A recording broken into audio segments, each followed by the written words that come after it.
शीशा में निहार ली अरे बिखरल बाजू थी बड़ा शौक से बढ़े ले बनी होते थे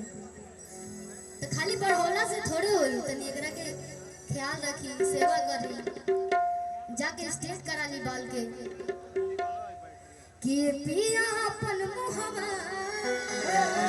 अरे शीशा में निहार ली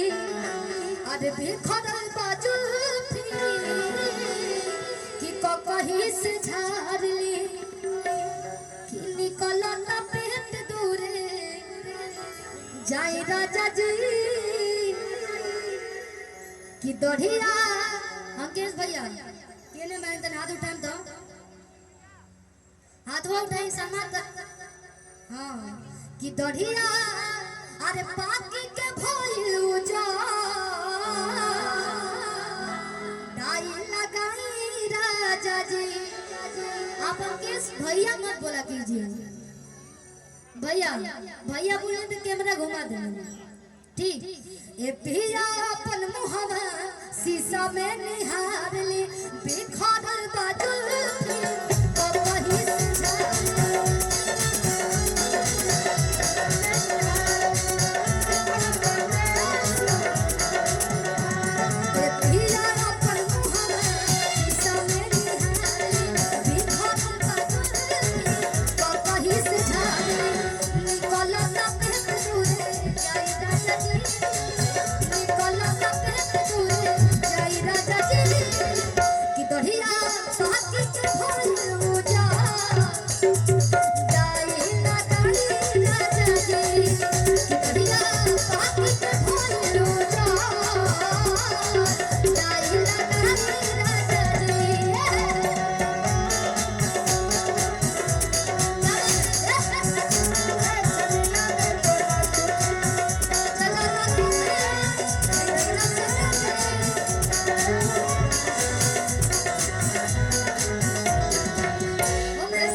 ललको लहंगा वाली कहाँ गई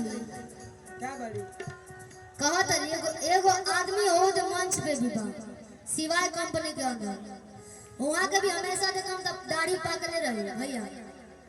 कहा था कि लइका फइका भइल नहीं खे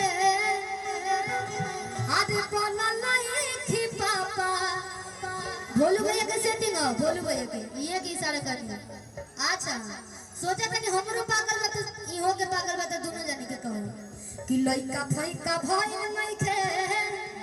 अरे बनल नहीं खी पापा कि पानी हम जवान रह अरे आ गइल बुढ़ापा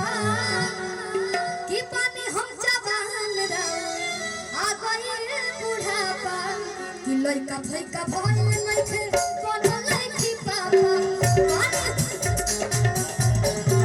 लइका फइका भइल नहीं खे बनल नहीं खी पापा पानी हम जवान रह आ गइल बुढ़ापा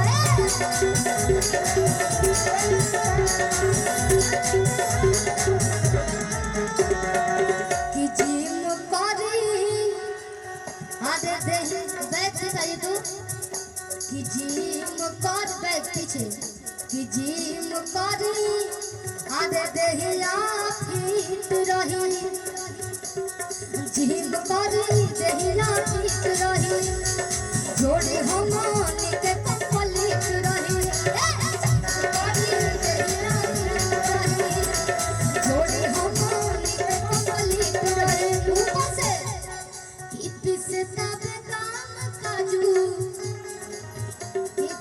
राजा जी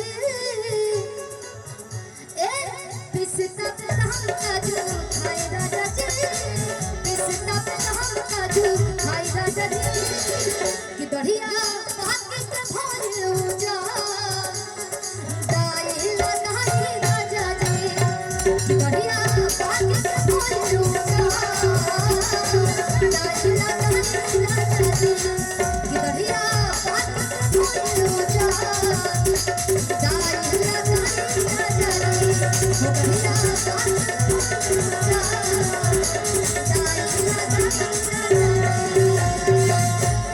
क्या बात है।